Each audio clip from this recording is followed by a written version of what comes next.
وعلیکم السلام۔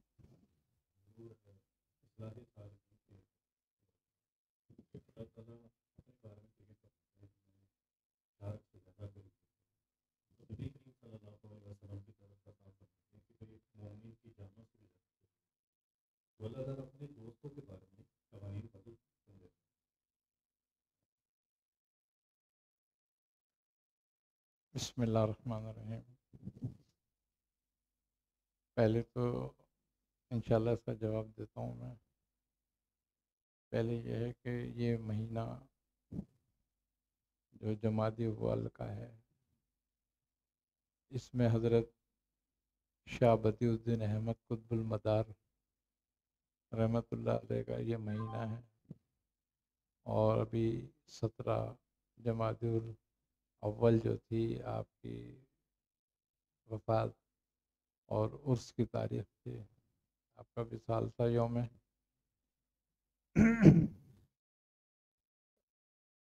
ماشاء اللہ۔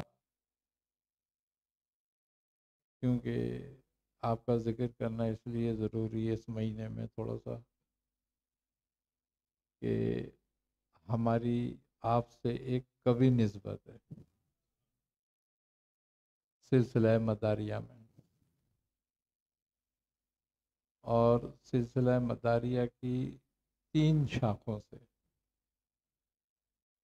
ہماری نسبت ہے، اور یہ سلسلہ جو ہے ہندوستان میں سلاسل کے اندر ایک قدیم سلسلہ ہے۔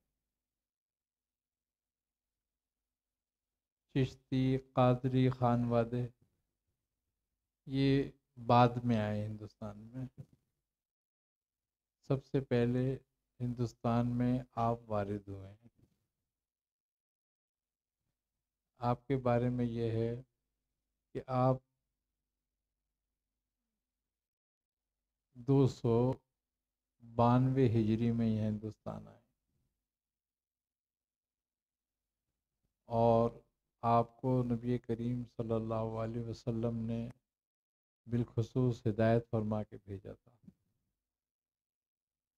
اور جب آپ ہندوستان آئے ہیں تو آپ گجرات کے ساحل پہ اترے، پہنچے، اور گجرات سے آپ نے اپنے سلسلے کا آغاز کیا۔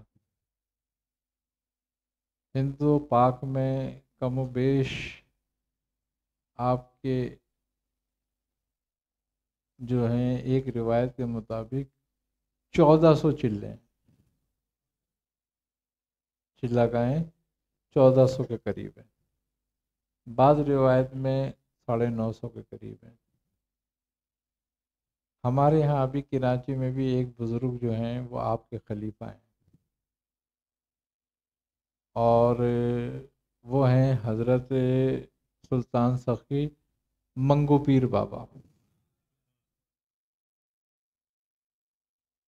یہ جو ہیں حضرت شاہ بدیع الدین قطب المدار رحمۃ اللہ کے خلفاؤں میں سے، اور آپ نے یہاں پر بہت کوشش کی۔ آپ ملنگ مسلک رکھتے تھے، ملنگی مسلک۔ اسی طرح آپ سے پورے ہند و پاک میں یہ سلاسل پھیلے، اور کم و بیش کہا جاتا ہے کہ ہند و پاک میں آپ کے پوری دنیا میں قریباً 3000 خلفاء ہیں، اور ان میں بڑے نامی گرامی اور جلیل القدر بزرگ گزرے ہیں۔ تو یہ ایک جو خانوادہ ہے، مداریہ سلسلہ ہے، اعلی حضرت کا شجرہ بھی شجرہ بیت مداریہ خاندان سے ہے وابستہ، اور حضرت شاہ برکت اللہ شاہ صاحب رحمۃ اللہ علیہ جو برکاتی جن سے ہیں، وہ بھی مداریہ خاندان سے وابستہ ہیں۔ قادریہ کے ساتھ ساتھ آپ کا مداری سلسلہ بھی ہے۔ تو اس طریقے سے یہ خانوادہ جو ہے حضرت مجدد الف ثانی بھی کا شجرہ بھی مداریہ خاندان سے جا کے ملتا ہے۔ تو شاہ عبد القدوس گنگوہی رحمۃ اللہ علیہ کا بھی اس طریقے سے ایک بڑے خانوادہ یہ مانا جاتا ہے۔ اب اس کے بارے میں بہت ساری جو ہیں وہ افواہیں بھی ہیں اور بہت ساری تہمتیں اور بہتان بھی ہیں کہ یہ سلسلہ منقطع ہو گیا تھا۔ وہ ایک کتاب کی روایت کے تحت سنہ سنابل کے شیخ عبد الواحد بالگرامی، جو خود بھی ان کے آبا و اجداد مداری تھے، سلسلے سے تھے، تو انہوں نے بھی یہ بات اپنی ایک کتاب میں لکھی۔ اس کتاب کے علاوہ کہیں نہیں ملتی یہ بات، ایک بات۔ لیکن قطع نظر اس بات سے کہ جو سلسلہ منقطع ہوتا ہے اس کا فیض ختم ہو جاتا ہے، لیکن یہ سلسلہ کا فیض ختم نہیں ہوا، آج تک جاری ہے۔ اور اس کے بعد بھی آپ کے وصال فرمانے کے بعد بھی یہ سلسلہ، اس میں بڑے جلیل القدر اولیاء اللہ ہیں۔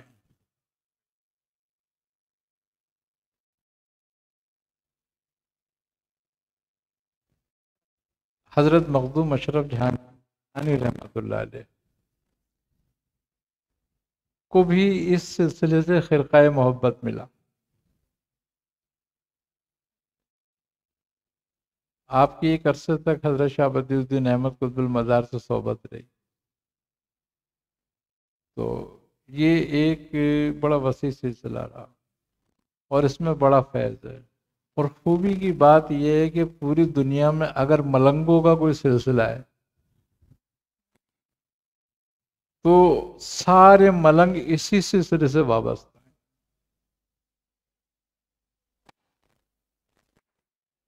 داریا خاندان سے ایک آپ کا ایک بڑا وسیع سلسلہ حضرت شیخ جمال الدین جان من جمن جنتی رحمۃ اللہ تعالی علیہ، جو آپ کے خلیفہ بھی ہیں اور حضرت سیدنا شیخ عبد القادر جیلانی رحمۃ اللہ علیہ کے بھانجے بھی لگتے ہیں۔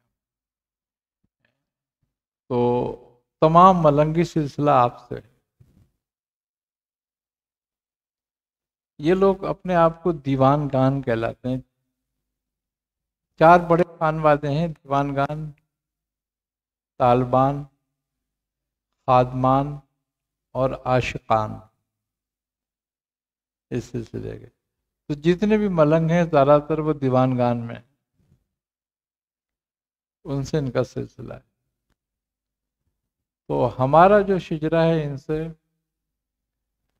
وہ مختلف واسطوں سے ہے۔ ایک ہمارے بزرگ گزرے حضرت شاہ جعفر دین، آپ سے ہمارا سلسلہ چند واسطوں کے ذریعے حضرت شاہ جمال الدین جان من جنتی رحمۃ اللہ علیہ سے سلسلہ ہمارا لگتا ہے۔ اور ایک سلسلہ ہمارا حضرت شاہ قطب بنائے دل رحمۃ اللہ علیہ سے ایک واسطے سے ہے کہ آپ کو حضرت شیخ جمال الدین جان من جنتی رحمۃ اللہ علیہ سے بھی ہے، اور حضرت شیخ بھڈن بڑانچی مداری رحمۃ اللہ علیہ سے بھی۔ ایک نسبت ہماری حضرت شاہ نجم الدین قلندر رحمۃ اللہ علیہ، ان کو خلافت اور اجازت حضرت شاہ بدیع الدین احمد قطب المدار سے بھی ہے، اور حضرت شیخ اجمل بھڑانچی سے بھی ہے، جو مداری تھے، جن کا اجملی سلسلہ کہلاتا ہے، وہ مداری اجملی، تو ان سے بھی بات۔ تو یہ ایک بڑا وسیع اور بڑا پر اثر اور بڑا پر تاثیر سلسلہ ہے۔ اس میں بڑی سخت ریاضتیں،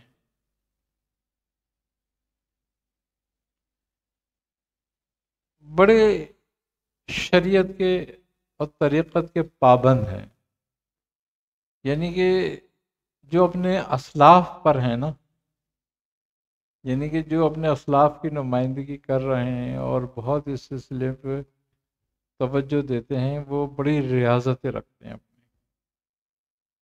اس سلسلے میں خلافت اور اجازت اتنی آسانی سے نہیں ہوتی. بہت زیادہ ریاضت کی ضرورت ہوتی ہے اور بہت زیادہ نفس کشی کی ضرورت ہوتی ہے. کیونکہ اس سلسلے کا ایک طریقہ یہ بھی ہے کہ یہ اہل ملامات کا راستہ اختیار کرتے ہیں.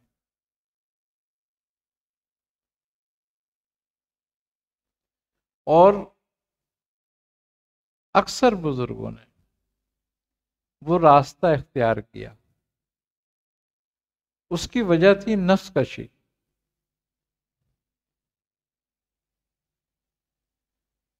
کمال بات یہ ہے کہ نفس کو جتنا ذلیل کیا جائے روحانی درجات اتنے بڑھتے ہیں. اور اسی لیے بہت سارے بزرگوں نے وہ راستہ اختیار کیا کہ جس میں زیادہ سے زیادہ نفس کشی ہو. دیکھیں پورا تصوف جو ہے وہ اس کی اصل جو ہے نا وہ یہی ہے کہ تمہارا تزکیہ کیا جائے.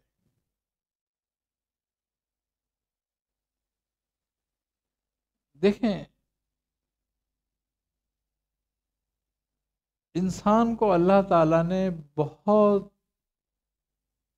خوبصورت بنایا، احسن تقویم فرمایا کہ یہ میری بہترین تخلیق ہے.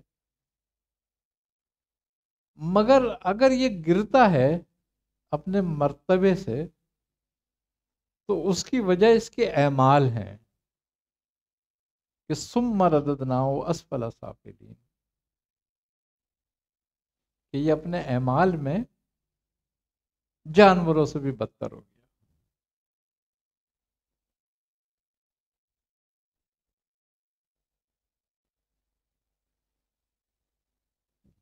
تو تصوف جو ہے یا سلوک جو ہے وہ اعمال کے ظاہر اور باطن کو درست کرنے کا نام ہے.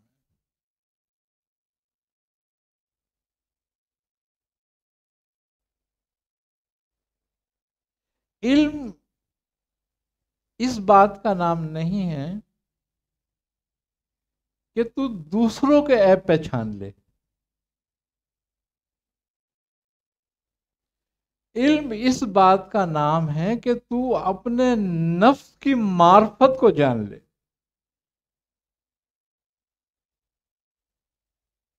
جس نے اپنے نفس کی معرفت کو جانا اور اس کو پہچان لیا گویا اس نے اپنے رب کو پہچانا.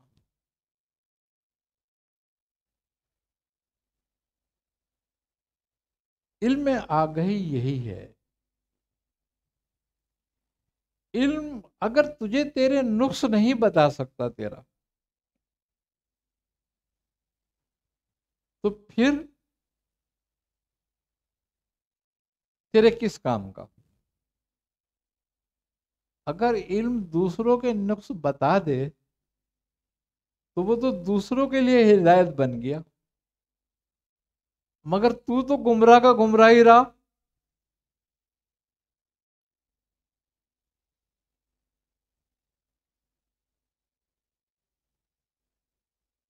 تو گویا اصل چیز جو ہے علم سے جو چیز تعبیر ہے یا علم جس چیز علم کا فائدہ جس چیز کو ہے وہ یہ ہے کہ تو اپنے نفس کے نقائص کو پہچان جو ظاہر ہیں اور جو باطن ہیں. تو ظاہر باطن کو یکساں کرنا بلکہ باطن کو ظاہر سے بھی زیادہ بہتر کرنا یہ علم تصوف ہے.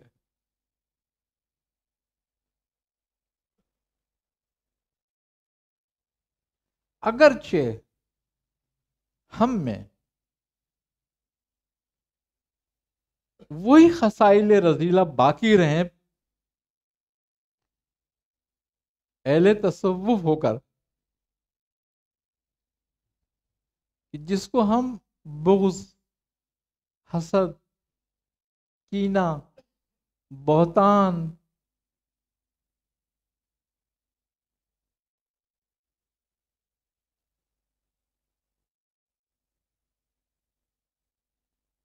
ہم میں سے نہ نکلا تو ہم پہ کیا اثر کیا؟ ہم کیسے صاحب تصوف و صاحب سلوک ہوئے؟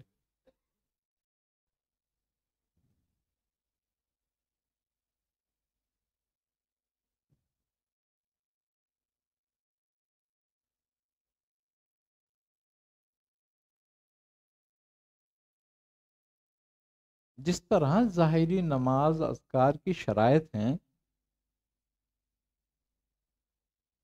کہ بھئی جسم کا پاک ہونا، کپڑوں کا پاک ہونا، جگہ کا پاک ہونا، قبل روح ہونا، یہ ساری شرائط میں سے ہے نا، نیت کرنا۔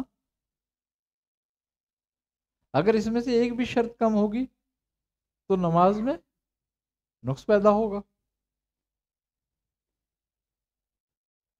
اسی طریقے سے تصوف کی بھی شرائط ہے، اہل سلوک ہونے کی بھی شرط ہے۔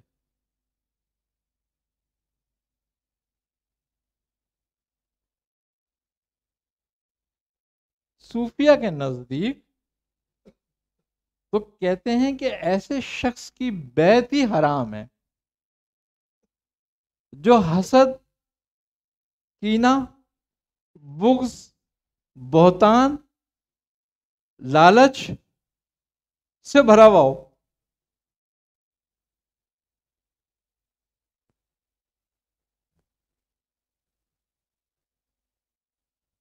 اہل تصوف کے نزدیک، صوفیہ کے ہاں، تربیت جس چیز کا نام ہے وہ علم نہیں سکھاتے۔ علم کے لیے تو مدرسے ہی ہیں۔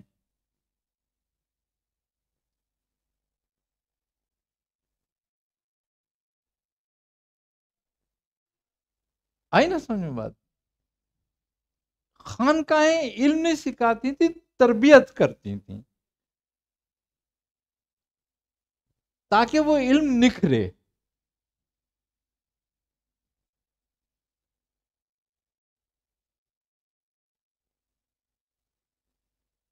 آئی نا سمجھ میں بات؟ تو تربیت گویا کیا ہوتی ہے اور کیا تھی؟ تربیت یہی خصائل رذیلہ سے پاک کرنا تھی۔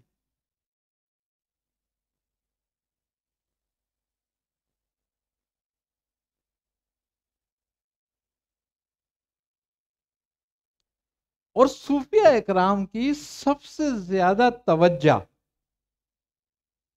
انہی باتوں پر ہے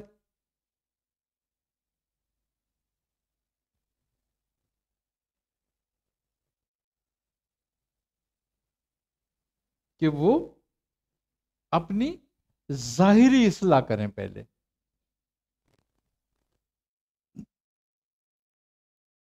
اگر سلسلے میں مرید ہو کر، بیعت ہو کر، تربیت لے کر ہمارے دل سے بغض نہ نکل سکا، حسد نہیں نکل سکی، بہتان نہیں نکل سکا، لالچ نہیں نکل سکا، دنیا کی محبت نہیں نکل سکی، دنیا کی محبت میں اندھا ہو کر ظلم کرنا نہیں نکل سکا، تو گویا کون سا سلوک، کون سا تصوف؟ ارے اسلام تو ایک عام آدمی کو بھی اس کی اجازت نہیں دیتا، چاہے کہ تو صاحب سلوک ہو اور پھر تیرے اندر یہ خصائل ہو۔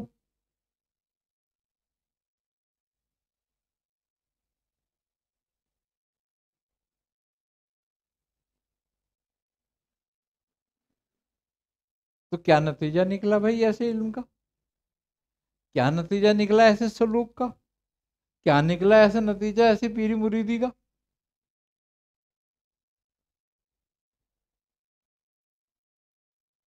تو خانقاہیں تو اخلاق کا کمال سکھاتی ہیں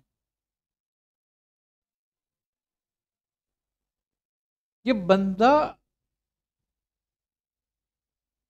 کے دل میں یہ یقین پیدا کراتی ہیں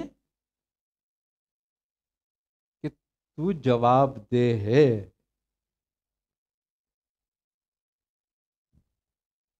دیکھو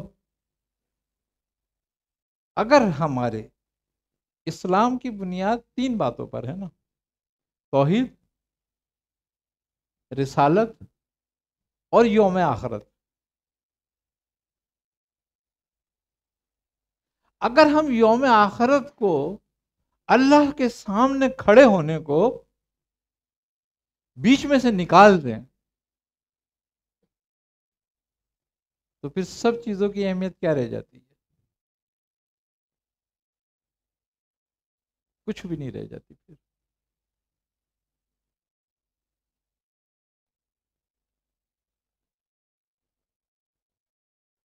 تو خانقاہوں کا جو معاملہ ہے، جو خانقاہوں کی اصل جو کام ہے خانقاہوں کا، وہ ہے اصلاح نفس کرنا.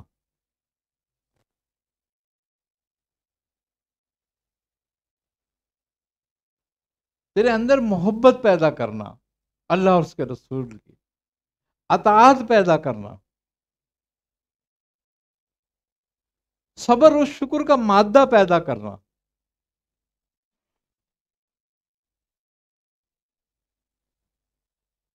توکل اور بھروسہ رکھنا، یقین پیدا کرنا.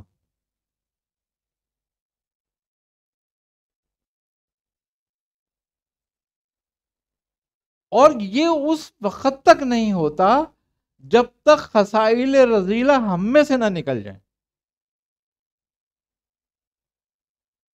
صبر وہ کرے گا جس سے خدا کی ذات پہ یقین کامل ہوگا.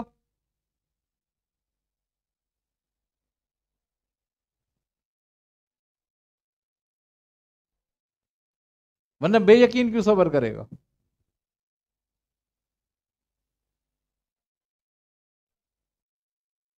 شکر وہ کرے گا جس کو یہ ہوگا نعمت اس کے ساتھ ذریعے اس کے طرف سے آئی ہے. اور جس کو یہی نہیں ہوگا، جو یہ کہے گا کہ یہ تو میں نے اپنی ترکیب سے کمائی ہے، تو وہ شکر کیوں کرے گا؟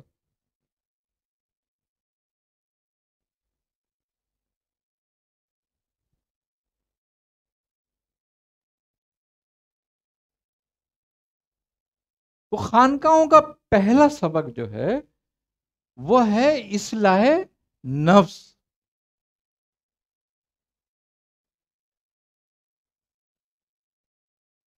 اور جب اصلاح نفس ہوتی ہے نا تو علم کی بھی تزکیہ ہو جاتا ہے اور اصلاح ہو جاتی ہے.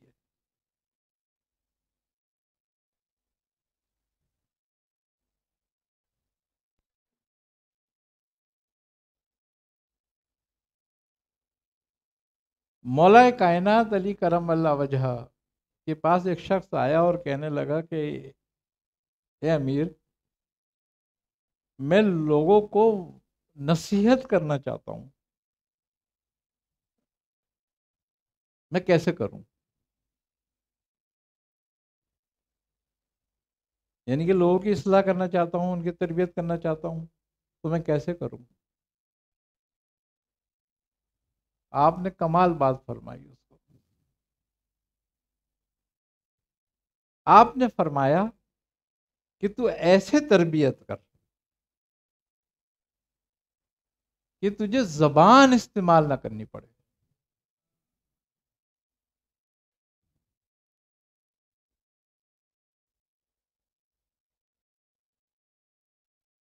تربیت کے 2 نقطے آپ نے فرمائے کہ ایک یہ کہ تجھے زبان استعمال نہ کرنی پڑے، یعنی کہ اپنے کردار سے تربیت کر، کہ اپنا کردار ایسا بنا کہ لوگ تجھے دیکھ کر جب اس پر عمل کریں تو ہدایت پائیں.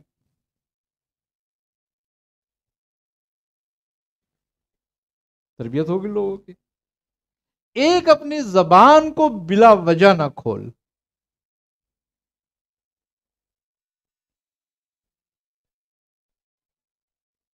جب تک بہت ضروری نہ ہو تو نہ بول. اس قابل ہو جائے گا کہ لوگوں کی تربیت کرے گا.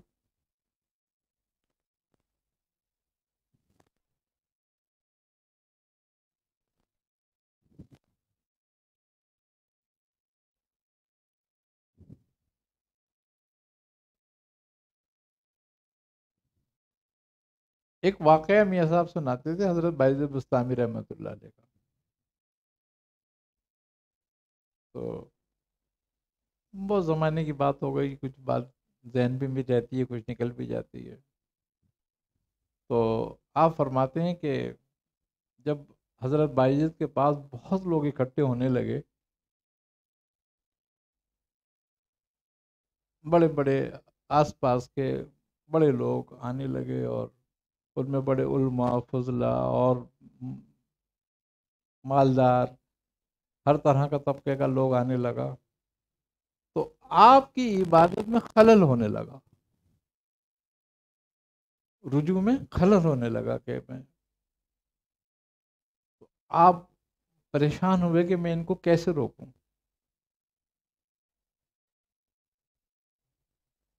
تو آپ نے کیا کرا کہ آپ ایک طوائف کے پاس پہنچ گئے. آپ نے اپنی آسا، ٹوپی اور لوٹا اس کو دیا کہ یہ لے، اور یہ پیسے لے، تجھے ایک کام کرنا ہے. اس نے کہا کیا؟ تو انہوں نے کہا کہ جب جمعے کے دن جب میں جامع مسجد سے نکلوں نماز جمعہ پڑھ کے، تو یہ جمعے کی مسجد کے دروازے پہ مجھے لا کر دے دینا.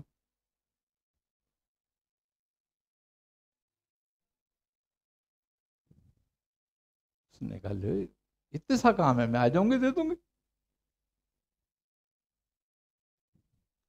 اب آپ جمعے کی نماز پڑھ کے جب باہر نکلے تو ایک ہجوم ہوتا ہے آپ کے ساتھ. تو اس عورت نے کہا کہ حضرت آپ یہ ٹوپی، یہ آسا اور یہ لٹیا بھول گئے تھے. آپ نے وہ سے لے لی. اب وہ تو چلی گئی، پھر جو لان تان شروع ہوا، سب چلے گئے، سب بھاگ گئے، آپ اکیلے رہ گئے. آپ نے آن کے شکر ادا کیا. لوگوں نے جو آپ کے بہت قریب مرید تھے آپ کے، انہوں نے کہا حضرت یہ کیا؟ آپ نے فرمایا کہ اس کے علاوہ کوئی راستہ نہیں تھا. سب کے اعتقاد بھی ظاہر ہو گئے. آئی سمجھ میں؟ اور میری بھی جان چھوٹ گئی.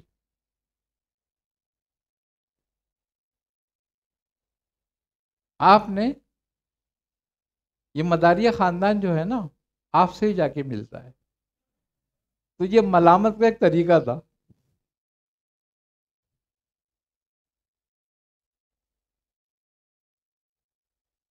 اب آپ جو ہیں حضرت بائزید بستامی رحمۃ اللہ علیہ، آپ نے 3 بزرگوں کو خلافت اور اجازت دی ہے ٹوٹل، جن سے سلاسل چلے ہیں بہت. نقشبندی سلسلہ بھی آپ سے ہی چلا، کتنا بڑا سلسلہ ہے. شتاریہ بھی آپ سے ہی چلا، مداریہ بھی آپ سے ہی چلا.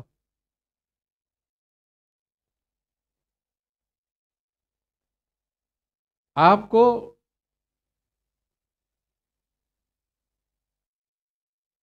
تین بزرگوں سے الگ الگ اجازت تھی.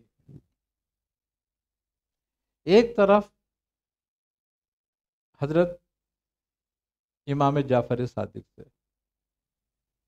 بعض کتب میں امام کاظم سے، لیکن وہی باپ بیٹے. تو امام جعفر صادق اور ان سے پھر امام قاسم بن محمد بن ابو بکر، اور ان سے سلمان فارسی، اور ان سے حضرت ابو بکر صدیق. تو یہ نقش بندی، شتاری اور مداری یہاں منتہی ہوتے ہیں جا کے ایک طرف.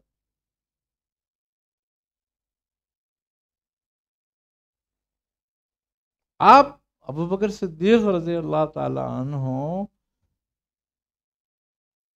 طریقت کے بہت بڑے امام ہیں.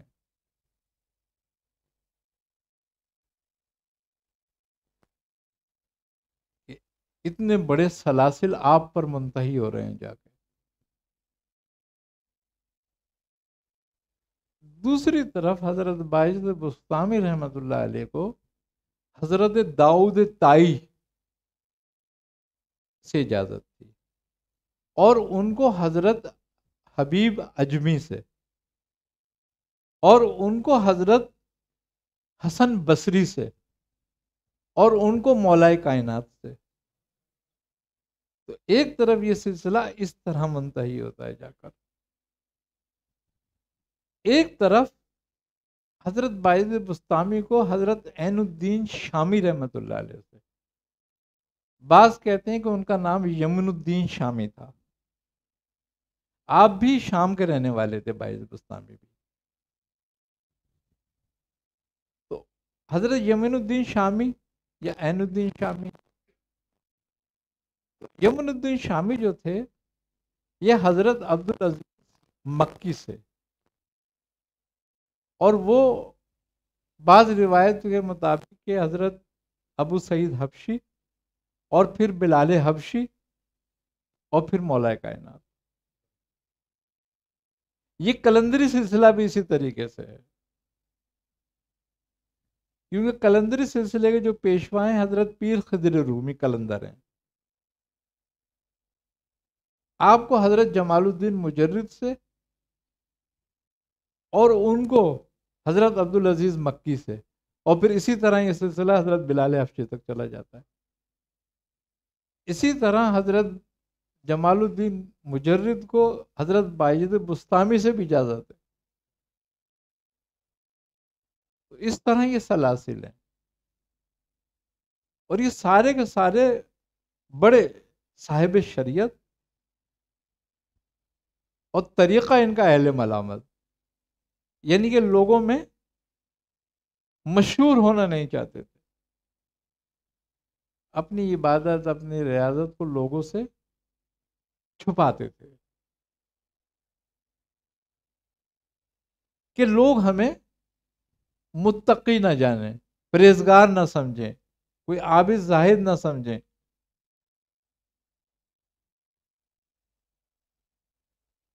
کیوں؟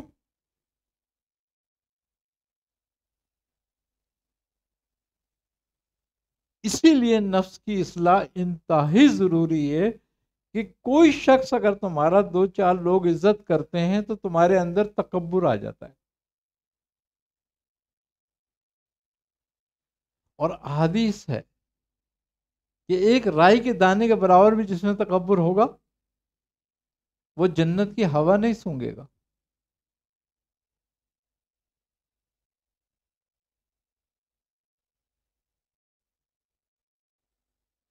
تو اپنے نفس کی اصلاح کے لیے ہمیشہ کوشاں رہتے تھے.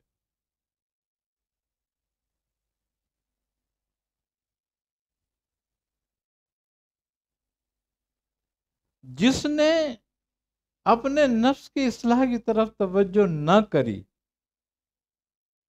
اور وہ یہ سمجھتا رہا کہ میں ہدایت پر ہوں، تو اس سے بڑی گمراہی نہیں ہوتی دوسری.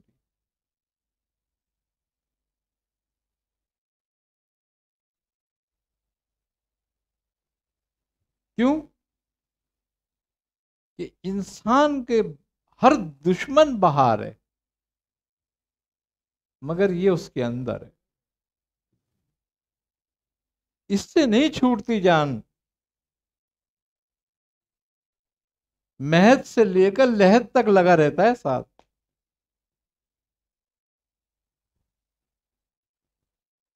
اور ہمیشہ بھونکتا رہتا ہے کہ اب یہ کر، اب یہ کر، اب یہ کر.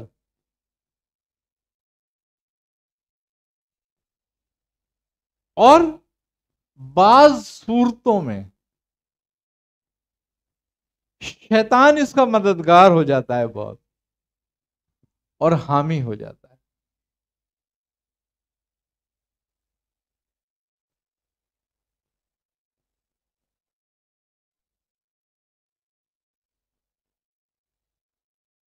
تو اس لیے خانقاہوں میں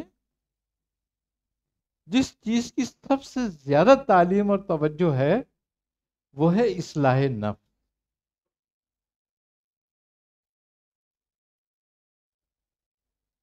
اسی لیے ان کا سارا علم اور سارا فوکس اپنے نفس پر توجہ دینے کے لیے ہوتا ہے۔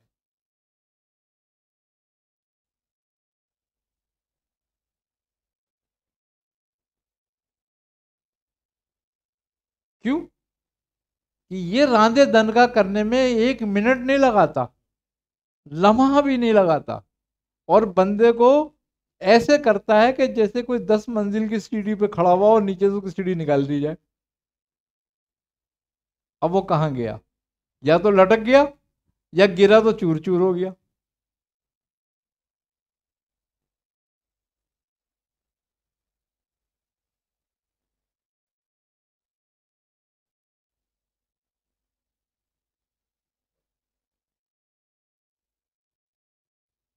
شیطان کے ساتھ جو واقعہ ہوا وہ کس نے کرا؟ اسی کے اپنے نفس نے تکبر پیدا کرا نا۔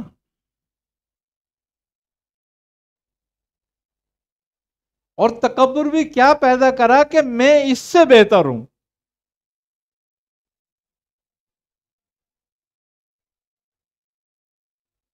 کمال بات یہ ہے کہ اللہ تبارک و تعالی نے جو تخلیق آدم فرمائی تھی وہ یہ فرمائی تھی کہ یہ میری بہترین تخلیق ہے۔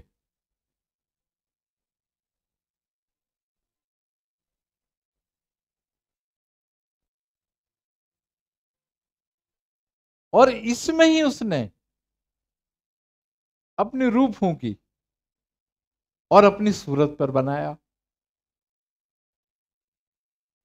جبکہ اللہ کی تو کوئی صورت نہیں ہے۔ مگر صفات کہ وہ سمیع ہے، وہ بصیر ہے، وہ علیم ہے، وہ مرید ہے،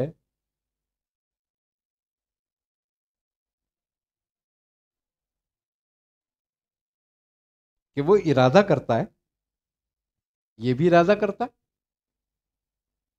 وہ دیکھتا ہے، یہ بھی دیکھتا ہے، وہ سنتا ہے، یہ بھی سنتا ہے، وہ کلام کرواتا ہے، یہ بھی کلام کرتا ہے۔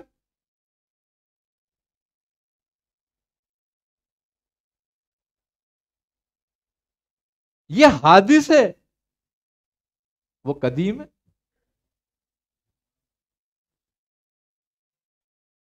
اس کی تمام صفات حادث ہیں۔ تو یہ اللہ کا محبوب ہے، اللہ کا دوست ہے۔ تو اس نے کس کو کمتر جانا؟ اللہ کے دوست کو۔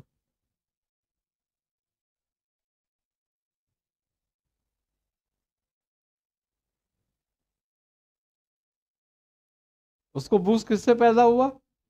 اللہ کے دوست سے۔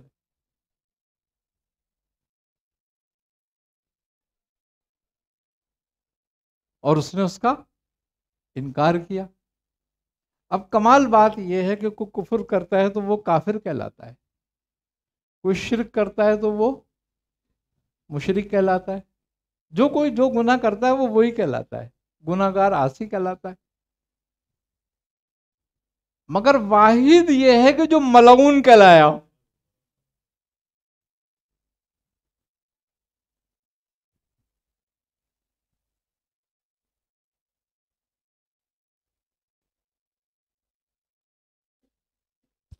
یوم الدین تک کے لیے مردود ہو گیا.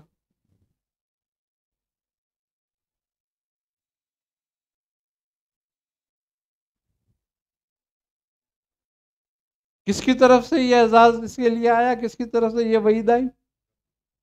آدم علیہ السلام کے لیے کیا اعزاز آیا کہ یہ صفی اللہ، اللہ کا دوست ہے. اور اس کے لیے کیا وعید آئی کہ ملعون ہے، یہ مردود ہو گیا. تو دو باتیں رہیں اس میں. ایک تو یہ کہ اس کے نفس نے اس کو یہ ابھارا کہ تو بہتر ہے اس سے، اور ایک اللہ کے محبوب بندے کے لیے اللہ کی محبوب تخلیق پر معترض ہوا اور اس سے بغض اور حسد کی.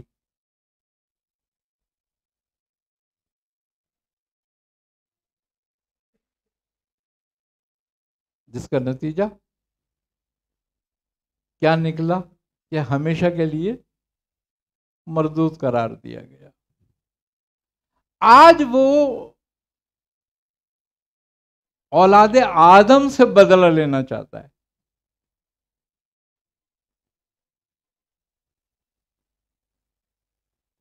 تو آج بھی وہ اولاد آدم سے اسی طرح بغض، حسد، کینہ رکھتا ہے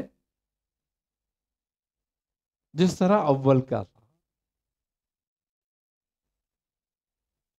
اور چاہتا یہ ہے کہ میں جس حال میں ہوں اس اولاد آدم کو بھی اسی حال پہ لے جاؤں.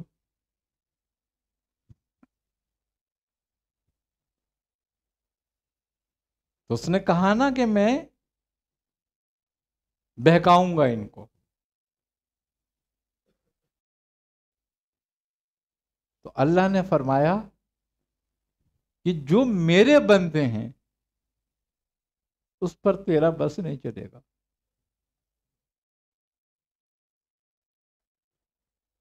اب اللہ کے بندے کون ہیں جن پہ بس نہیں چلے گا اس کا؟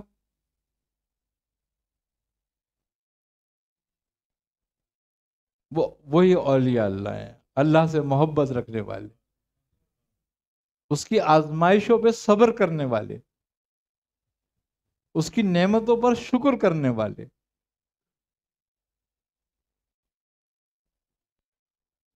اس کے دوست کون ہو گئے اور کون گمراہ ہوں گے؟ اولیاءہم الطاغوت، یعنی کہ طاغوتوں کے دوست بھی ہیں. قرآن کہہ رہا ہے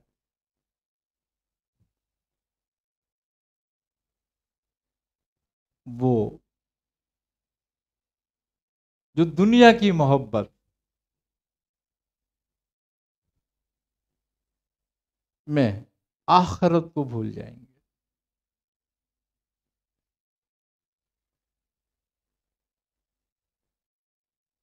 جو ظلم کریں گے.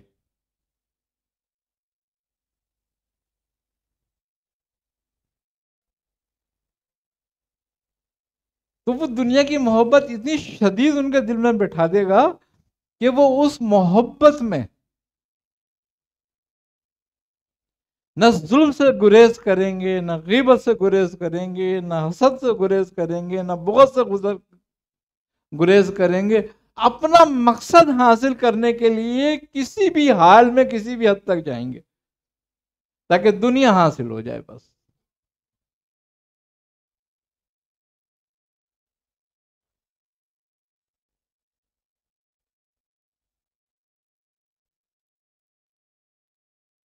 اور ان کے لیے اللہ تعالی نے ذلت رکھ دی.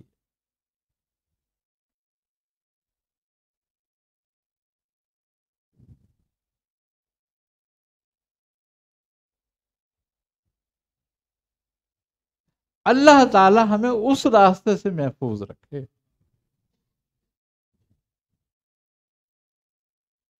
اسی لیے صوفیہ کے ہاں، صوفیہ کے نزدیک تربیت لازم ہے.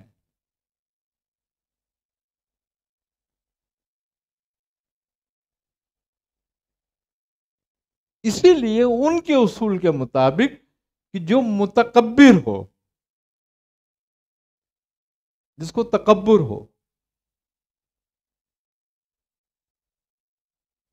جس میں بغض ہو، جس میں حسد ہو، جس میں اناد ہو، جس میں دنیا کا لالچ ہو،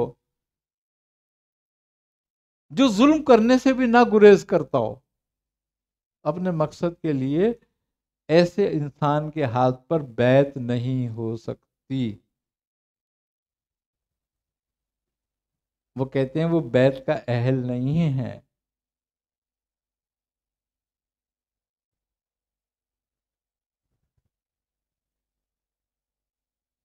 خلافت جو ہے وہ ایک اعلان ذمہ داری ہے۔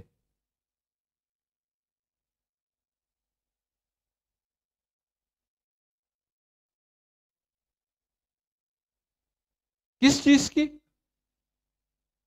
اس چیز کی کہ تو خود بھی شریعت کے تابع رہے گا، اپنا اصلاح نفس کرے گا، اور لوگوں کو بھی ترغیب دے گا۔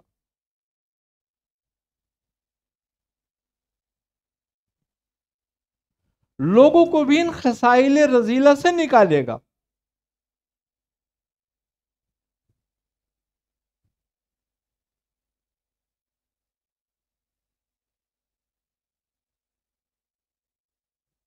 لیکن جب آدمی اس راستے پہ قدم رکھتا ہے تو اس کو دو دشمنوں کا سامنا ہے۔ پہلا دشمن اس کا نفس، اور دوسرا دشمن شیطان۔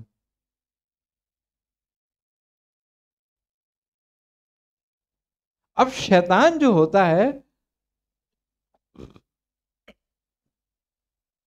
وہ خالی انسانوں میں سے نہیں ہو، وہ جناتوں میں سے نہیں ہوگا۔ سورہ ناس کی آخری آیت کہہ رہی ہے من الجنت والناس، اور وہ وسوسہ ڈالنے والے جو ہیں نا وہ جناتوں میں سے بھی ہیں اور انسانوں میں سے بھی۔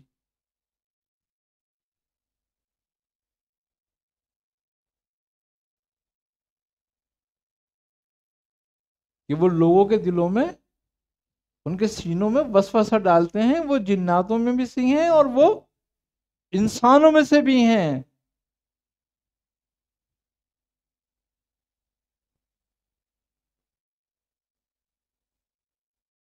اب جناتوں میں سے تو شیطان ہے، شیاطین ہے، اور انسانوں میں سے ان کے معاون مددگار جو ان کے راستے پہ چل رہے ہیں۔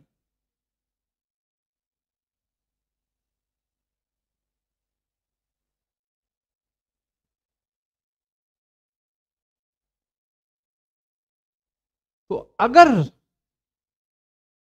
خلیفہ جس کو خلافت ہو سلسلے کی، اس کا مقصد نہیں، وہ نہیں ہے کہ وہ مخدوم ہو گیا خلافت کے بعد،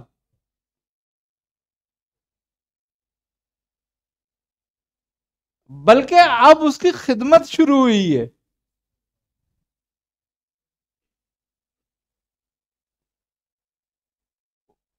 وہ تو اب خادم ہو گیا، پکا خادم ہو گیا اب وہ، اب اس کو خدمت دینی ہے۔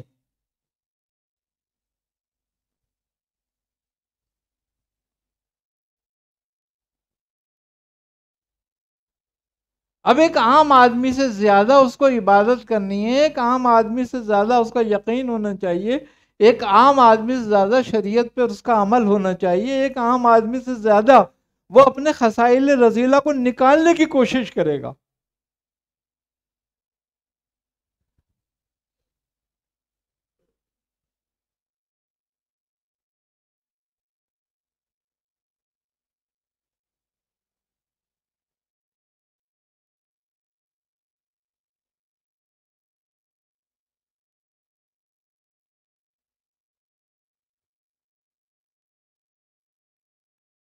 اگر علم ہو اور تربیت نہ ہو تو وہ علم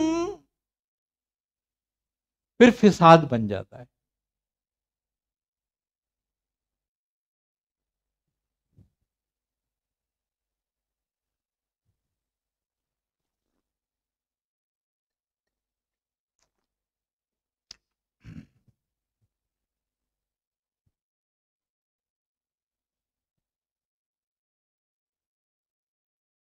وہ پھر فساد بن جاتا ہے.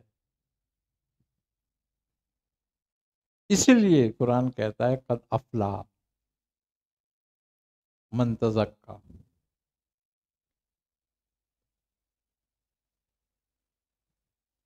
وذکر ربہ فصلی.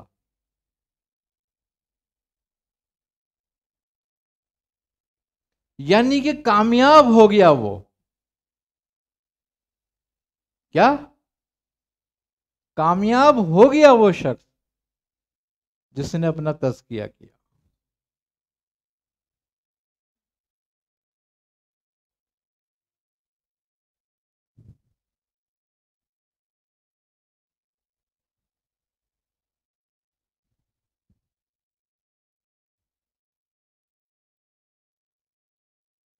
تزکیے کے بعد جو ذکر ہے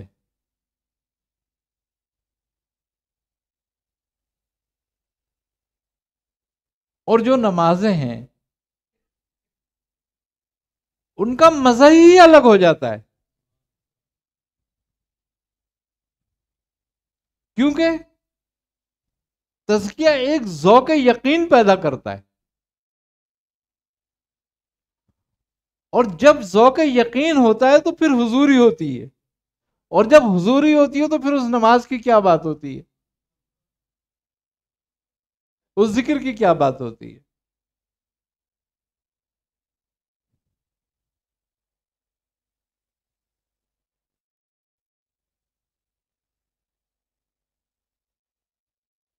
تو ہمارا مقصد اور ہمارا کام جو ہے، وہ لوگ جو بھی اپنے آپ کو دعویٰ کرتے ہیں کہ ہم اہل سلوک سے ہیں، ہم خلیفہ ہیں، ہم سلاسل چلاتے ہیں، ہمارا سلسلہ ہے، تو گویا کیا وہ اپنے بزرگوں کے قدم پر ہیں؟ کیا وہ اپنے نفس کی اصلاح میں لگے ہوئے ہیں، یا صرف لوگوں کی اصلاح کر رہے ہیں؟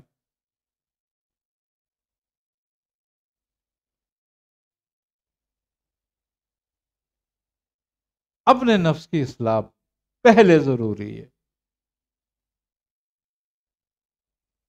کون سا عقل مند ہے وہ جو دوسرے کو تو جنت میں بھیج دے، خود جہنم میں کود جائے؟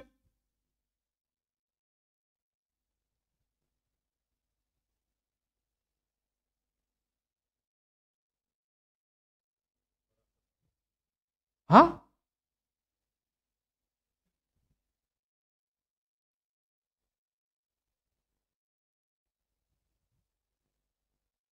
حضرت عمر نے کسی صحابی سے پوچھا کہ بے وقوف کون ہے؟ تو انہوں نے کہا اے امیر، بے وقوف وہ ہے جو دنیا کے لیے آخرت برباد کر لے.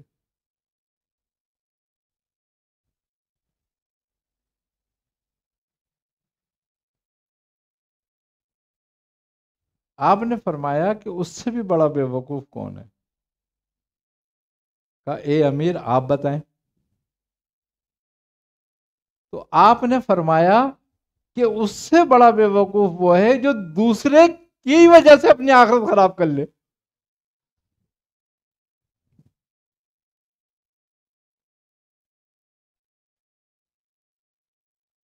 بھئی ایک تو دنیا کے لیے کرے گا نا اپنی آخرت خراب، چلو دنیا پائے گا، لیکن ایک وہ جس کو نہ دنیا ملے نہ آخرت ملے، اور وہ کسی اور کی وجہ سے خراب کر لے.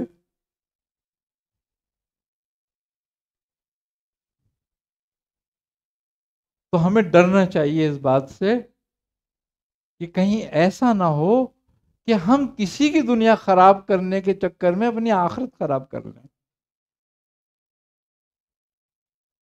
کسی کی دنیا خراب کر بھی دو گے اگر تم، تو کتنے دن کے لیے؟ اگر اس کا رب نہ چاہے تو پھر تم کیا کرو گے؟ تم نے تو کر ہی لی نا خراب اپنی.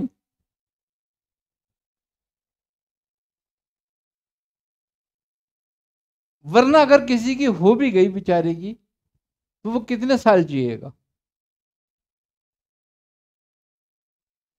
جانا تو اس نے رب کے سامنے ہی ہے، لیکن کل کھاتا تو رب نے بھی کھولنا ہے نا، پھر تیری آخرت کہاں کھڑی ہوگی؟ ہمیں بچنا چاہیے ان باتوں سے۔ اسی لیے صوفیہ کے نزدیک وہ کہتے ہیں کہ تو ہر شخص کو بے عیب دیکھ، بس عیب اپنے دیکھ۔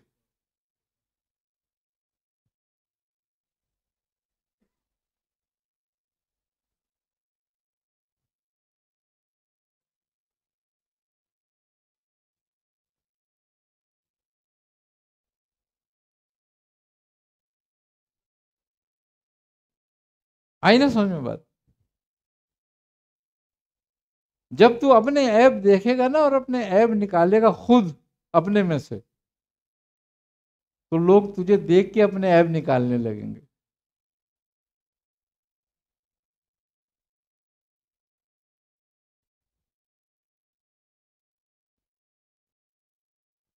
ہمارے بزرگوں کی تو ہمیں یہی تلقین تھی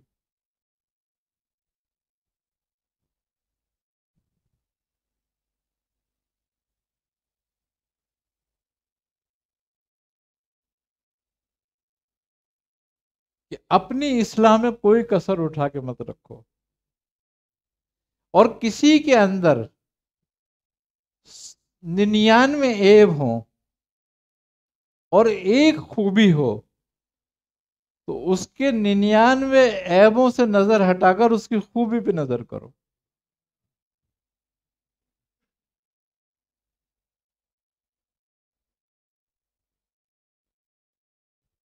اور اپنے اندر وہ خوبی پیدا کرنے کی کوشش کرو۔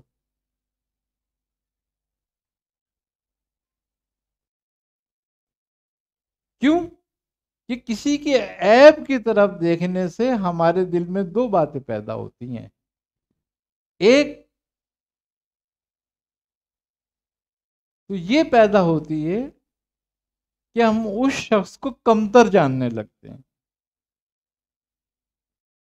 اس کے عیب کی وجہ سے، اور دوسرے اس کے عیب کے گواہ ہو جاتے ہیں۔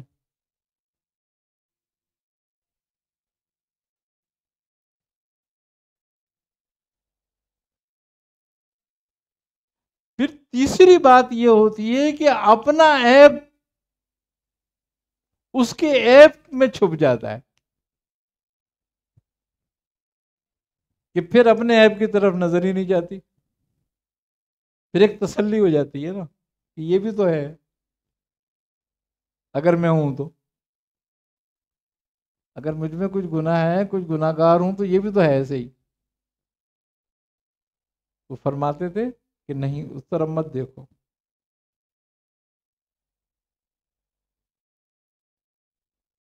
کبھی اپنے آپ سے مطمئن مت ہونا، اس کو بہتر کرنے کی کوشش کرنا، ہر دن یاد کرنا وہ دن رات کو کہ آج میں نے کوئی اچھا خوبی کا کام کیا نہیں کیا، اگر نہیں کیا تو اس پہ رونا بیٹھ کے کہ آج کا دن ضائع ہو گیا میرا، اور کل کی کوشش کرنا کہ بہتر گزرے۔ ایک دن میں نے میاں سوال کیا، میں نے کہا میاں عبادت جو ہے وہ کون سے دن، کون سی رات، اتنی راتیں آتی ہیں، کس میں زیادہ کرنی چاہیے اور کیا ہونی چاہیے؟ فرمانے لگے کہ بیٹا، ہمارے بزرگوں نے کہا ہے کہ جو تمہاری آخری رات ہو نا اس میں عبادت خوب کرو، اور بڑے دل سے کرو، کیونکہ ایک ہی رات کرنی ہوتی ہے بس خالی۔ تو میں نے کہا میاں، کسی کو کیا پتا کہ آخری رات کون سی ہو سکی؟ تو کہنے لگے پھر ہر رات کو آخری رات سمجھ کر کرو۔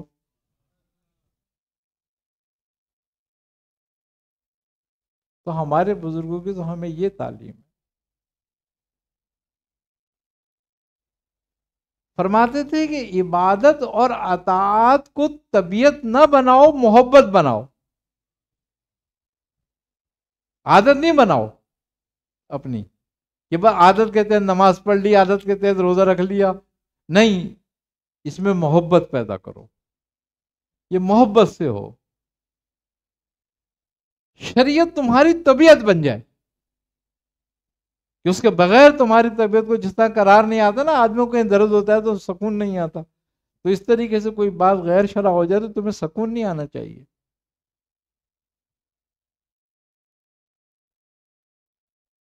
اپنی طبیعت بناؤ شریعت کو، کہ صوفیہ کا طریقہ ہے یہ۔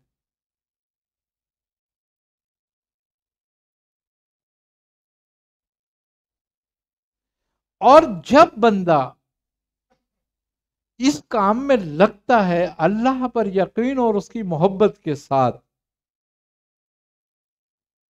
تو وہ اللہ کے راستے پہ قدم رکھ دیتا ہے۔ اب ارادہ تیرا تھا اور تو نے محبت سے اس راستے میں قدم رکھ دیا، انجام تیرے ہاتھ میں نہیں ہے، تیرے رب کے ہاتھ میں۔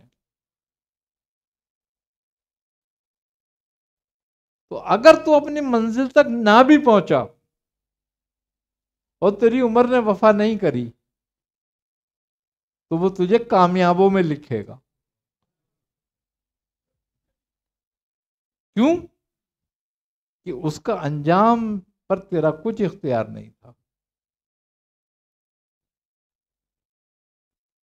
وہ تیری نیت پر فیصلہ کرے گا تیرا۔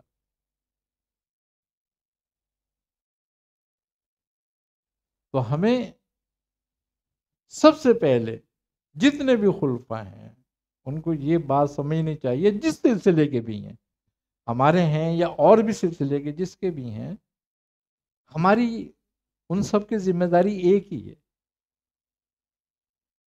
اور وہ یہی ہے کہ ہم اپنی بھی اصلاح کریں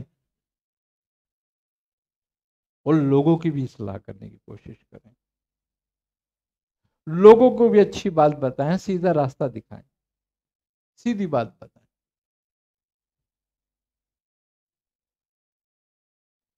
دیکھو، ہم دعا کیا مانگتے ہیں؟ ایاک نعبد و ایاک نستعین، کہ ہم تیری عبادت کرتے ہیں اور تجھی سے مدد چاہتے ہیں۔ اب مدد کیا چاہتے ہیں اس سے ہم؟ اہدنا الصراط المستقیم، کہ ہمیں سیدھا راستہ دکھا دے۔ اب راستے بھی دو ہیں، تجھے کون سا سیدھا راستہ دکھا دے؟ تو اس نے خود ہی فرما دیا کہ انعمت علیہم،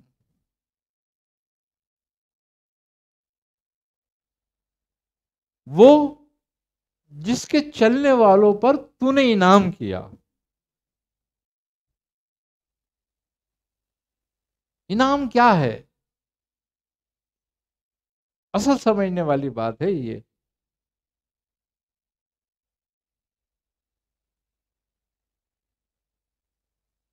انعام جو ہے نا، اصل جس کو ہم انعام کہتے ہیں،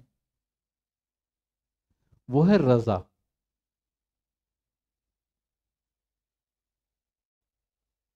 کہ تیری رضا ہمیں حاصل ہو جائے،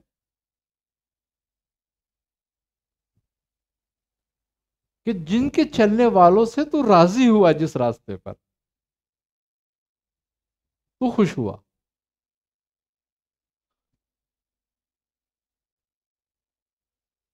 صوفیہ فرماتے ہیں کہ عشق میں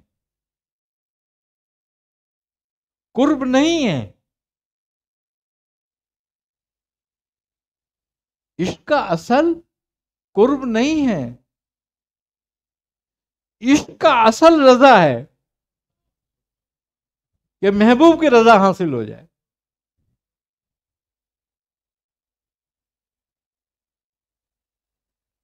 یہی انعام ہے۔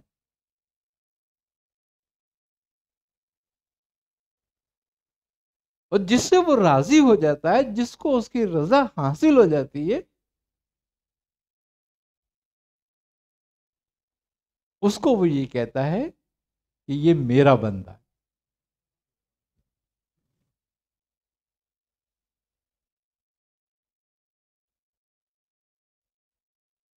ادخلی فی عبادی ادخلی جنت، میرے بندوں میں شامل ہو جا۔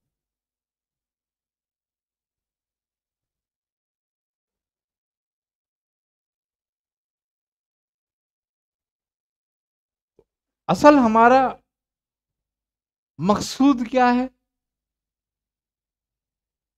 اللہ تعالی کی رضا حاصل کرنا، یہ ہماری نعمت ہے ہمارے لیے، یہ ہمارے لیے انعام ہے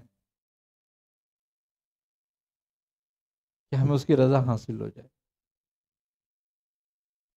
جب اس کی رضا حاصل ہو گئی تو جنت کہاں جائے گی؟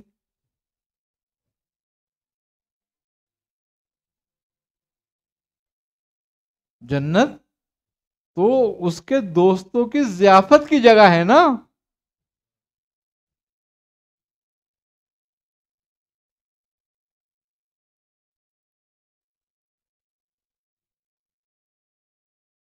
اب اس کی رضا کیسے حاصل ہو؟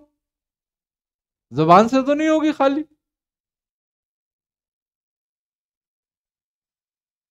اس کی رضا جب حاصل ہوگی جب تو اس سے راضی ہو جائے گا۔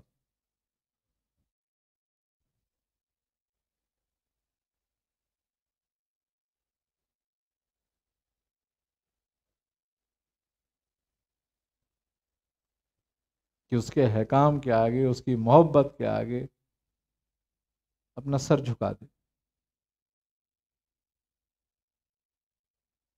مکمل اس کی غلامی میں آ جا۔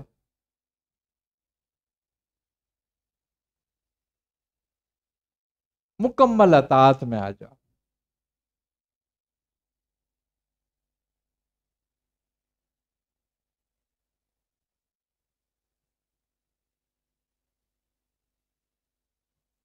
اب اتنی بڑی بارگاہ میں پہنچنا، کوئی کہیں کسی محفل میں جاتا ہے، کسی بادشاہ کی محفل میں جاتا ہے تو وہ گندے سندے کپڑے پہن کے جاتا ہے؟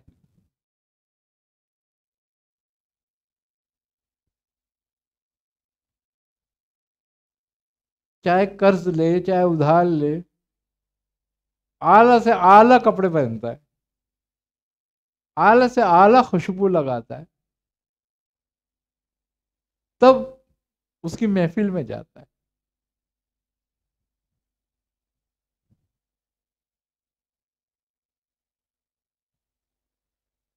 اب اگر تو اس کی محفل میں جانا چاہتا ہے تو یہ جو ساری گندگیاں نفس کی ہیں پہلے یہ تو نکال۔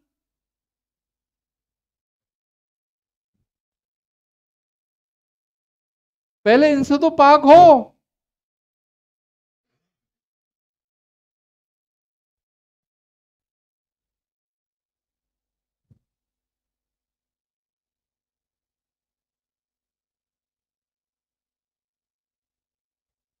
جب ان سے ہی پاک نہیں ہوا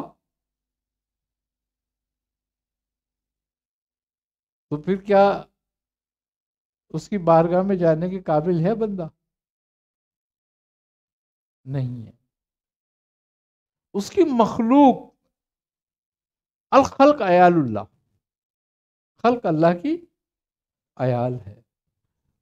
اس کی مخلوق سے تو بغض رکھے، اس کی مخلوق کو تو کمتر جانے، اس کی مخلوق کو تو ذلیل کرے، اس کی مخلوق سے تو کینہ کرے، اس کی مخلوق پہ تو ظلم کرے، اور پھر چاہے کہ وہ تجھ سے راضی رہے۔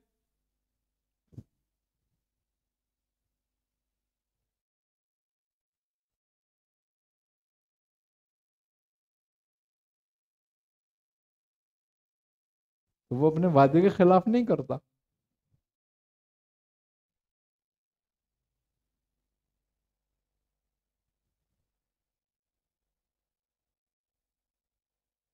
وہ اپنا قانون تیرے لیے نہیں بدلے گا،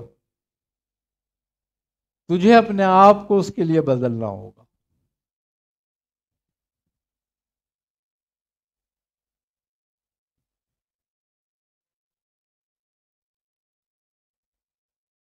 اب یہ ایک دن میں کسی کی نہیں نکلتی، یہ خسائل رذیلہ نکالنے کے لیے ایک عمر چاہیے.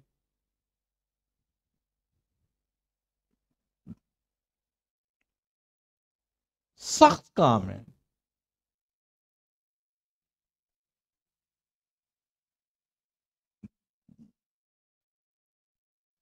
اس لیے اللہ تعالیٰ فرماتا ہے کہ اے ایمان والو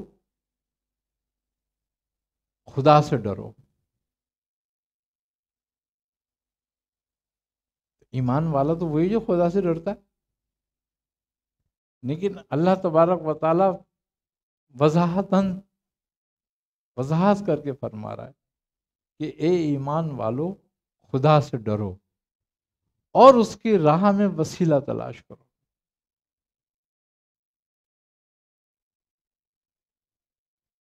اور اس کے راستے میں مجاہدہ کرو، جہاد کرو، تاکہ تم فلاح پاؤ. تو یہ جہاد جو ہے اس کے راستے میں، وہ یہ خسائل رذیلہ ہی کو تو نکالنے کا جہاد ہے اصل. یہی تو مجاہدہ ہی ہے. یہ بڑا سخت ہے.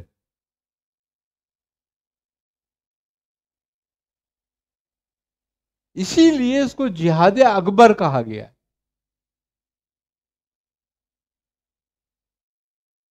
دشمن سے لڑنا جہاد اصغر ہے، تلوار سے لڑنا. اور اپنے نفس کے خلاف لڑنا اور اس کی اصلاح کرنا جہاد اکبر ہے.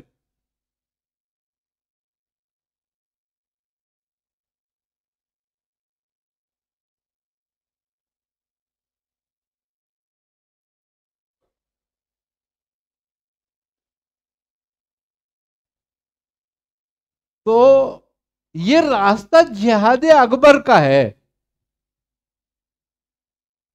یہاں طالب المولا ہی ٹکتے ہیں، طالب دنیا نہیں.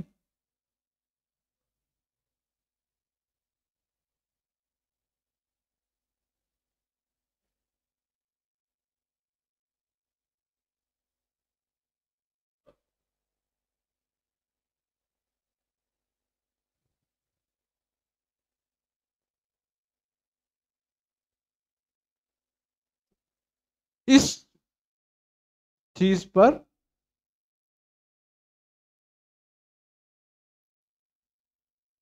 بڑے بڑوں کے قدم ڈگمگا جاتے ہیں.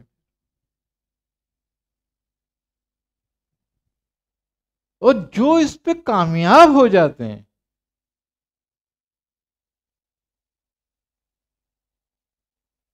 اللہ انہی کو اپنا دوست بناتا ہے. پھر اللہ ولی الذین آمنوا یخرجہم من الظلمات الی النور. پھر ان کو اندھیروں سے نکال کے روشنی میں لے جاتا ہے. انہی ایمان والوں میں سے اللہ اپنے دوست چنتا ہے اور پھر ان کو اندھیرے سے نکالتا ہے اجالے میں. یعنی کہ وہ مرکز تجلیات ہو جاتے ہیں.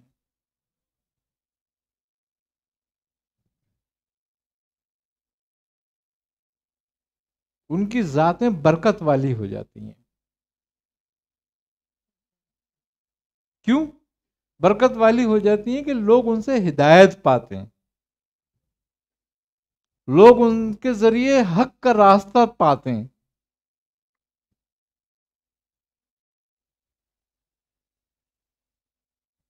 اللہ ان کو برکت والی ذاتیں کر دیتا ہے، برکت عنایت کر دیتا ہے.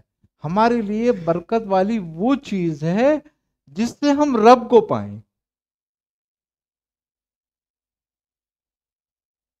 یہ نہیں کہ کاروبار میں اضافہ ہو جائے، یہ نہیں کہ دنیا کی نعمتیں مل جائیں، بلکہ برکت والی وہ ذاتیں ہو جاتی ہیں جن کے ذریعے لوگ ہدایت پاتے ہیں، اللہ کا راستہ پاتے ہیں. وہ برکت والے ہو جاتے ہیں.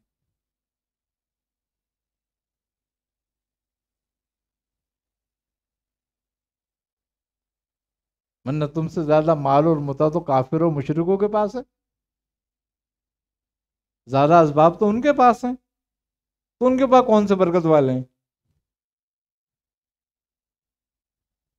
تو برکت کی ڈیفینیشن ہم غلط لیتے ہیں نا.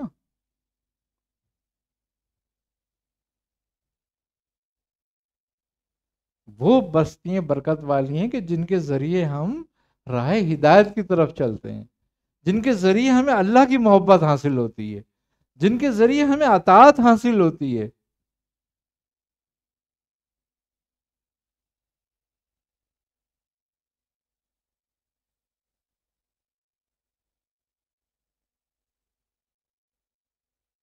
نہ کہ مال و اسباب حاصل ہوتا ہے. اللہ تبارک و تعالی ہمیں مال دے کر بھی آزماتا ہے اور لے کر بھی آزماتا ہے. مال و متاع ہمارے لیے ہمیشہ فتنہ رہتا ہے.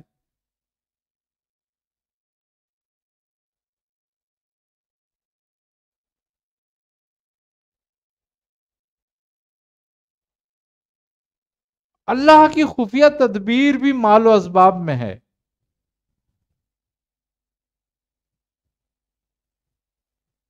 وہ یہ ہے کہ بندہ اطاعت کرتا ہے، مگر اس کے دل میں کہیں اطاعت میں دنیا کی محبت ہوتی ہے. اطاعت اس کی جو ہے وہ اپنی عزت و شہرت کے لیے ہوتی ہے، وہ اپنا مقام چاہتا ہے.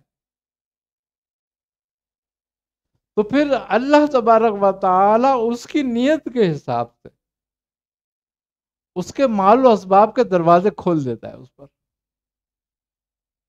دنیا کی شہرت کے دروازے کھول دیتا ہے اس کے اوپر.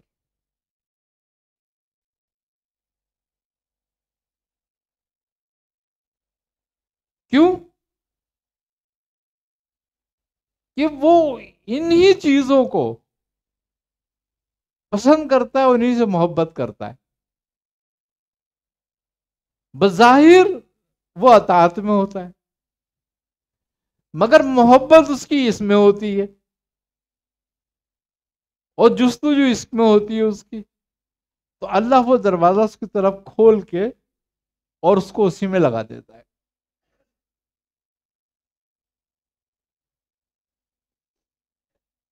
اور وہ یہ سمجھتا ہے کہ مجھ پہ نعمت کا دروازہ کھل گیا.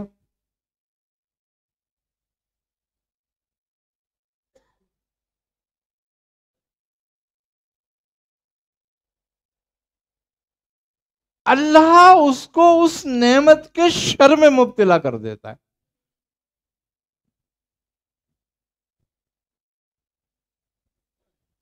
اور اس کو احساس تک نہیں ہوتا، وہ اس کو خیر ہی سمجھ رہا ہوتا ہے. اور وہ رفتہ رفتہ رفتہ رفتہ اس دلدل میں پھنستا جاتا ہے.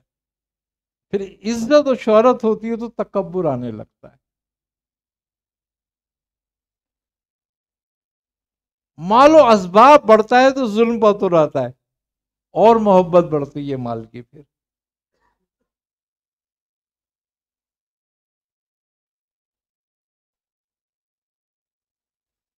تو اس کی جڑ نیچے سے کٹ رہی ہوتی ہے، اوپر تنا کھڑا ہوا ہوتا ہے.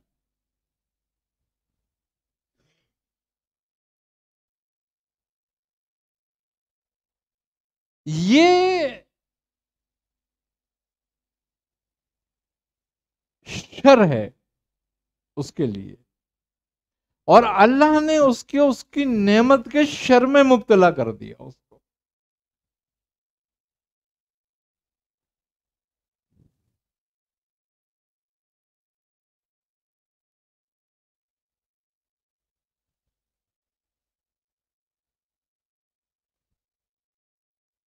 جس چیز میں بھی خیر ہے اس کا ایک پہلو شر میں ضرور نکلتا ہے، جو دنیاوی اسباب ہے.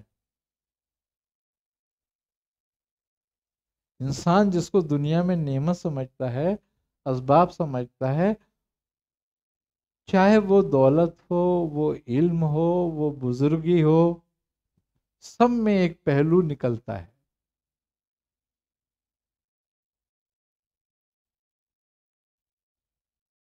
کیوں؟ کہ جن کے نفس کی اصلاح نہیں ہوتی اور اللہ کا اس میں فضل شامل حال نہیں ہوتا، تو ان کی بزرگی بھی ان کو شر میں مبتلا کر دیتی ہے۔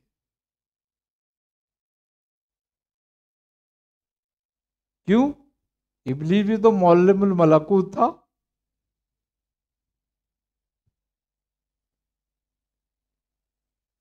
فرشتوں کو درس دیتا تھا نا۔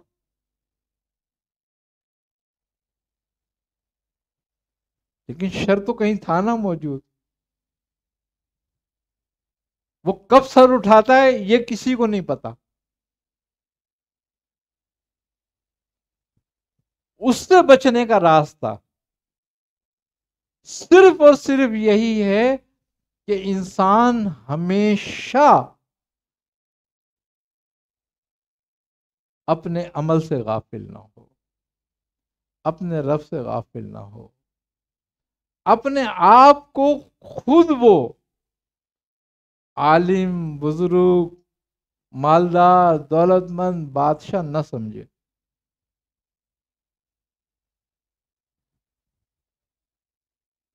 اپنے سب اسباب کو اپنے رب کی طرف سے سمجھے۔ تو جب اس کی طرف سے ہے تو تیری کیا اوقات ہے؟ پھر جھگڑا ختم ہو گیا۔ پھر کس بات پر؟ پھر اسی کا نام پکار، اسی کا نام اونچا کرنا جس نے دیا ہے۔ پھر تیری عزت شہرت کیا ہے؟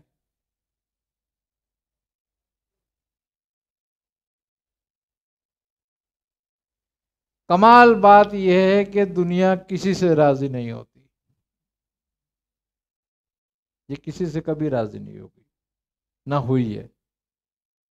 بس بندے کو چاہیے کہ اپنے رب کو راضی کرے۔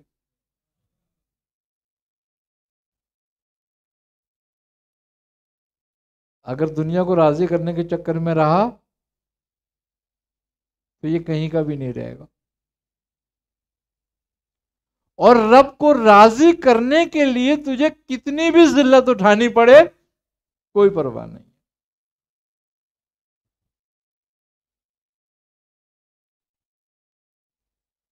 اگر تجھ سے تیرا رب راضی ہوتا ہے اور وہ کتنی آزمائشوں سے اور کتنی ذلتوں سے راضی ہوتا ہے تو کوئی بات نہیں، کر اس کو راضی۔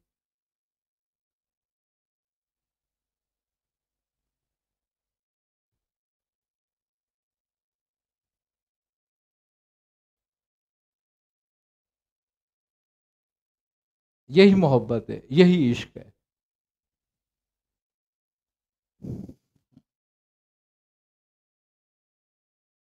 پھر ہی تو اللہ تعالیٰ اپنے دوستوں کے لیے فطرت کو تبدیل کرتا ہے۔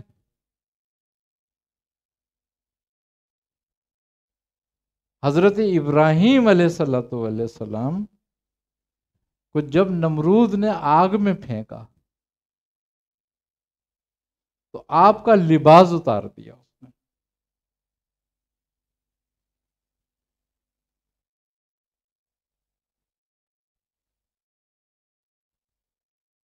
اللہ نے اس کے بدلے آگ میں خلد پہنا دی۔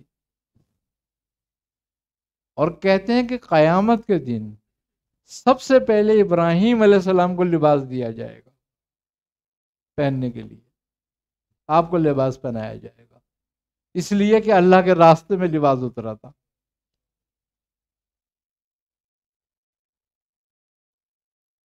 تو جو ذلت تجھے اللہ کے راستے میں اٹھانی پڑے اللہ کی رضا کے لیے، وہ ذلت نہیں ہے۔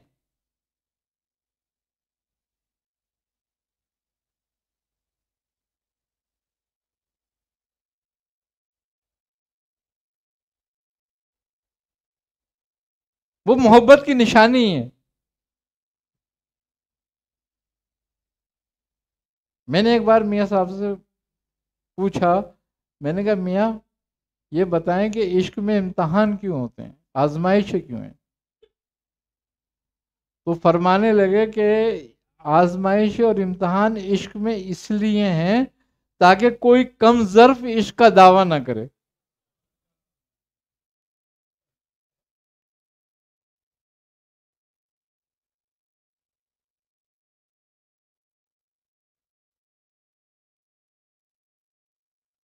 اور کمال بات یہ ہے کہ جب بندہ اللہ سے محبت کرتا ہے تو پہلے اللہ اس سے محبت کرتا ہے،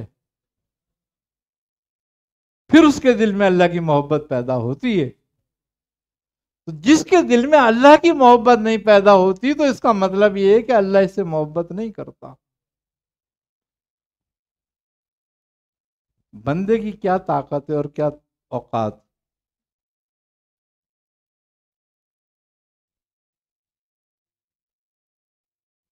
یہ بندہ خود سے کچھ کرے، یہ فضل رب کا ہوتا ہے کہ رب جس بندے کی سے محبت کرتا ہے، جس پر اپنا فضل کرتا ہے، اس کے اندر اللہ کی محبت جاگ جاتی ہے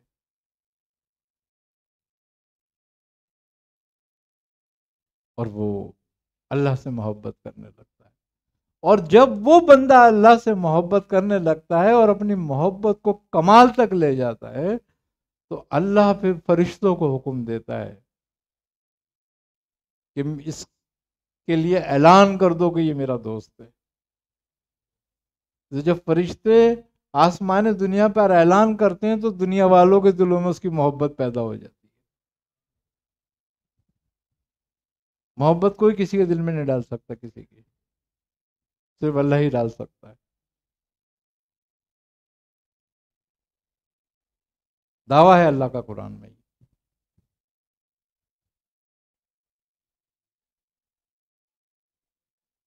کہ تم اگر سارے جہاں کی دولت خرچ کرو تو کسی کے دل میں محبت نہیں ڈال سکتے۔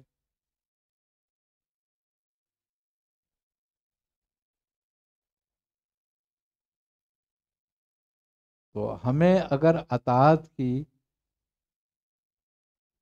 اور اللہ سے محبت ہمارے دل میں پیدا ہو جائے تو ہمیں جان لینا چاہیے کہ یہ اللہ کا فضل ہے اور اب اللہ ہمیں اپنی طرف بلانا چاہتا ہے، اپنے راستے پہ بلانا چاہتا ہے، تو پھر ہمیں دوڑنا چاہیے۔ کیوں کہ یہ فضل کسی کسی پہ نہیں ہوتا، کسی کسی پہ ہوتا ہے۔ وہ کسی شاعر کا شعر ہے نا، وہ کہتا ہے کہ محبت کے لیے کچھ خاص دل مخصوص ہوتے ہیں، یہ وہ نغمہ ہے جو ہر ساز پہ گایا نہیں جاتا۔ آئی نا سمجھ میں بات؟ تو یہ بات کب پیدا ہوگی ہمارے اندر؟ جب ہمارے اندر اپنی اصلاح کی لگاؤ پیدا ہوگا۔ تو میرے بھائی، بیعت کرنے کا مقصد کیا ہے؟ بیعت کسی بات پہ نہیں ہو سکتی سوائے اس بات کے کہ اب بیعت صرف اللہ اور اس کے رسول کے احکام اور حکم کے تابع ہونے کے لیے ہو سکتی ہے۔ سلاسل میں جو بیعت ہے وہ یہی بیعت ہے، بیعت کا مقصد ہی یہی ہے کہ وہ اپنے آپ کو اسی لیے حوالے کر رہا ہے کہ تو اس کو اللہ اور اس کے رسول تک لے جائے۔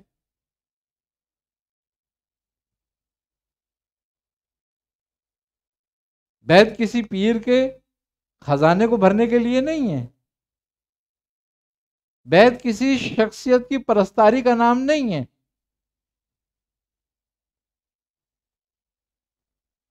بیعت خالی اس لیے ہے کہ اللہ اور اس کے رسول کے راستے پر چلا دے اور عہد لے اس بات کا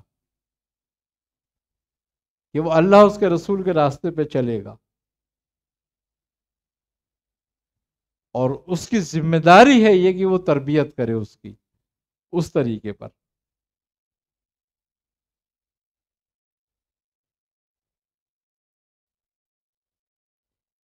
تو بیعت بھی کرو تو اسی بات پر کرو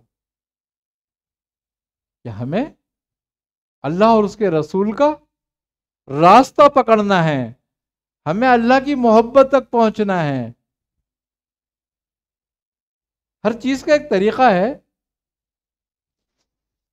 اگر مثال کے طور پر کسی نے عالم بننا ہے تو وہ مدرسے جائے گا، کسی نے انجینئر بننا ہے تو وہ کالج جائے گا، ڈاکٹر بننا ہے تو میڈیکل کالج دیکھے گا، وکیل بننا ہے تو لا کالج میں جائے گا، ہے نا یہ بات؟ مگر کسی نے اللہ کو پانا ہے تو اہل اللہ کے پاس جائے گا. یہ کلیہ ہے.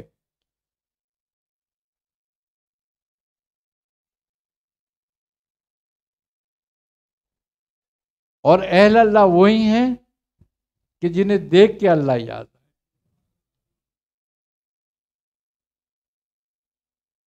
اور وہی طریقہ درست ہے جو تجھے اللہ کی محبت اور اس کے رسول کی محبت اور اس کا راستہ دکھائے. اور تیرا مخلص وہی ہے جو تیرے اندر سے خصائل رذیلہ کو دفع کرنے کی ترغیب کرے.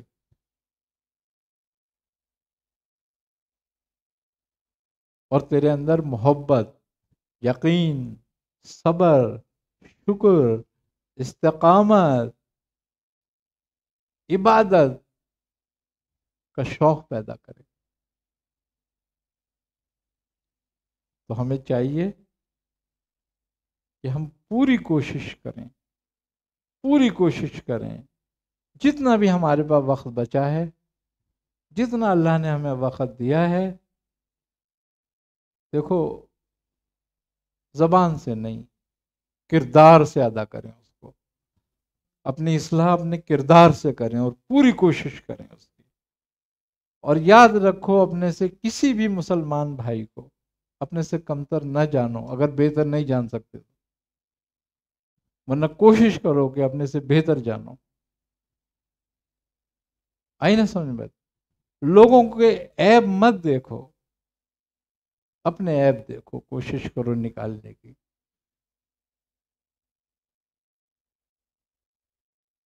دیکھو اللہ کا وعدہ سچا ہے. سورہ حمزہ میں فرماتا ہے بڑی خرابی ہے بہتان لگانے والوں، چغل خوری کرنے والوں.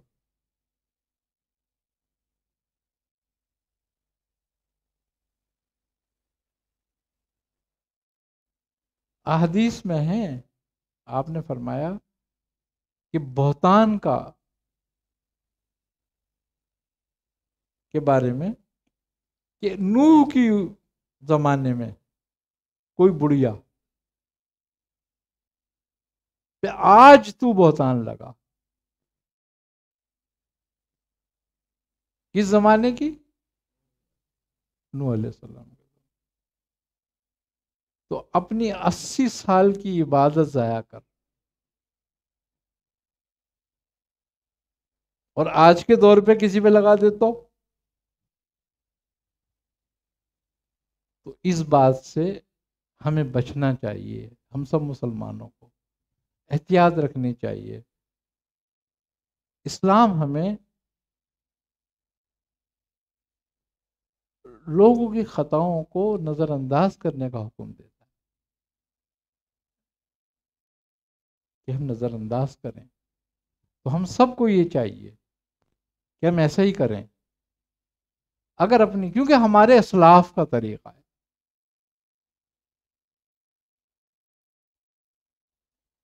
اگر ہم اپنے اسلاف کے طریقوں پہ نہیں چلتے تو پھر کیا سلسلہ، کیسا سلسلہ، پھر کیسی بیعت، پھر کیسا واسطہ؟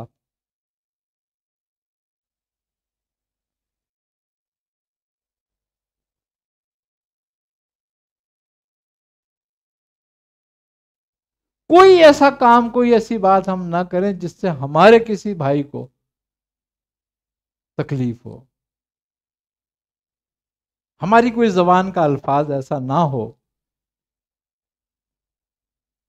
کہ کسی کی عزت نفس مجروح ہو. یہ ہم سب کو پرہیز کرنا چاہیے ان باتوں سے. ورنہ اگر ان باتوں پہ ہم نہیں آتے تو ہمارا چلہ کرنا، ہماری وظیفے کرنا، ہماری عبادت کرنا، یہ سارا کا سارا فضول ہے.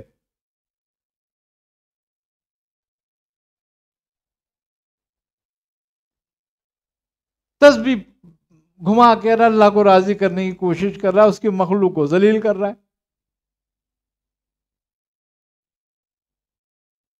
کب قبول کرے گا؟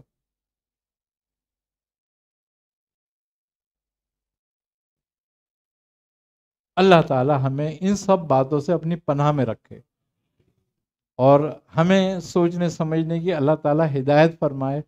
اللہ ہمیں ہدایت دے، اور ہم ہمیشہ اللہ اس کے رسول کے حکم کے پابند رہیں، شریعت مطہرہ پر عمل کرنے کی توفیق اللہ تعالی ہمیں دے، اور ہمارا آخر اسلام پر اور صحیح عقیدہ اہل سنت پر کرے.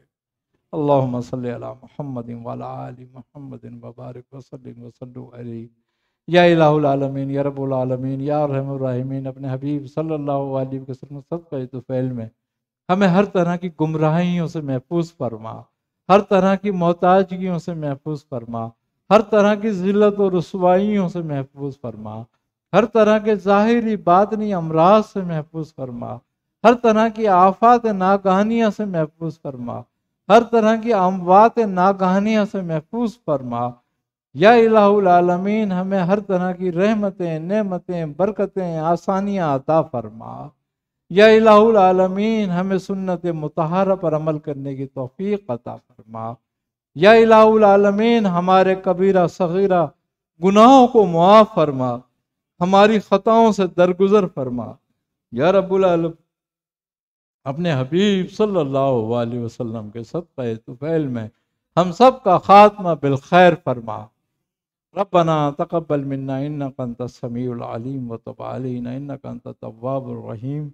صلی اللہ تعالی علی خیر خلقہ نور عرشہ زینت فرشہ قاسم رزقہ محمد وعلی آلہ وصحابہ اجمعین برحمتک یا ارحم الراحمین. برحق لا الہ الا اللہ، لا الہ الا اللہ، لا الہ الا اللہ محمد رسول اللہ صلی اللہ علیہ وسلم.